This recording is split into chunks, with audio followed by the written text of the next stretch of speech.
What I loved about it was probably what everybody else hated about it by the sound of it. I mean, I remember reading all the reviews at the time and much that has been written about it since.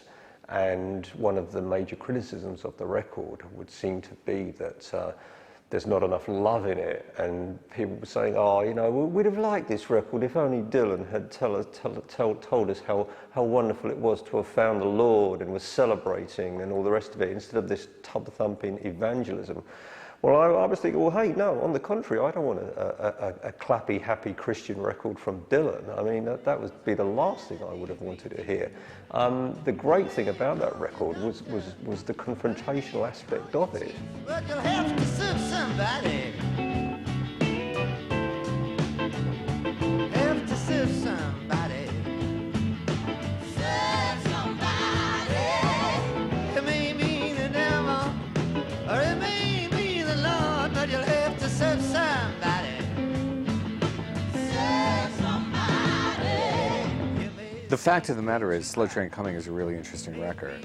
A song like Gotta Serve Somebody, there's a sense in there. I mean, that still is a song that reveals itself over time, even as it seems to be drawing a very stark kind of line in the sand, you know.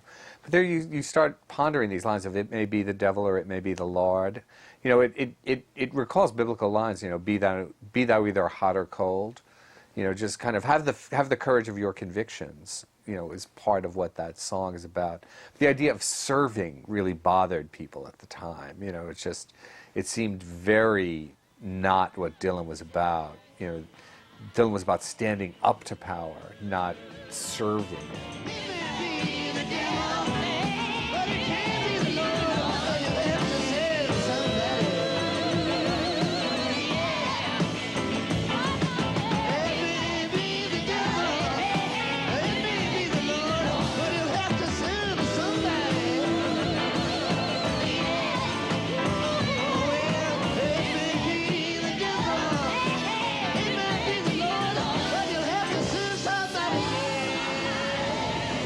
Accepting this role as, you know, the servant of the Lord, or whatever you want to call it, seemed very out of character and not what people wanted to hear from him.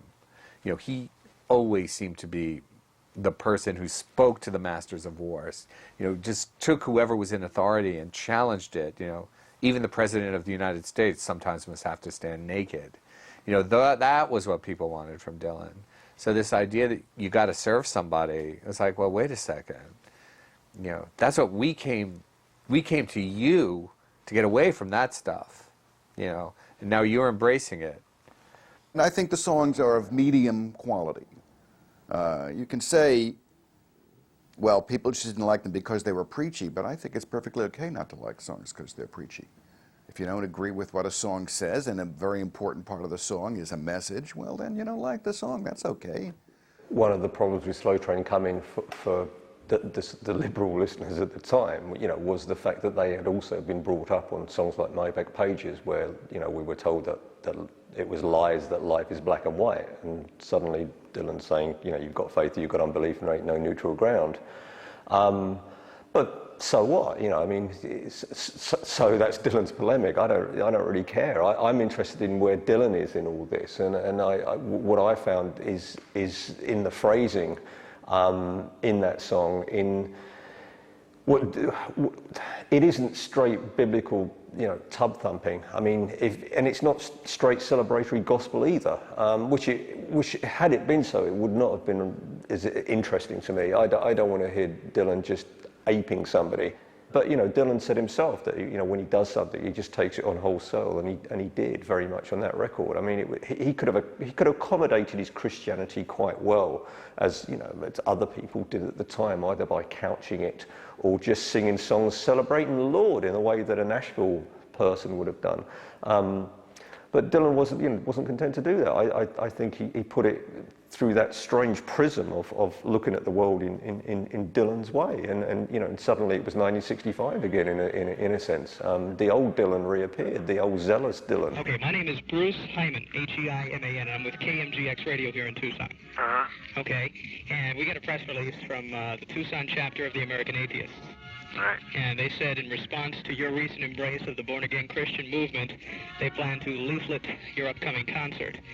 They say, recognizing the need to inform those in attendance that the new Dylan cause célèbre is a repressive and reactionary ideology, local members intend to attract attention to the contradictions between the previous content of your art form and the message which your songs now expound.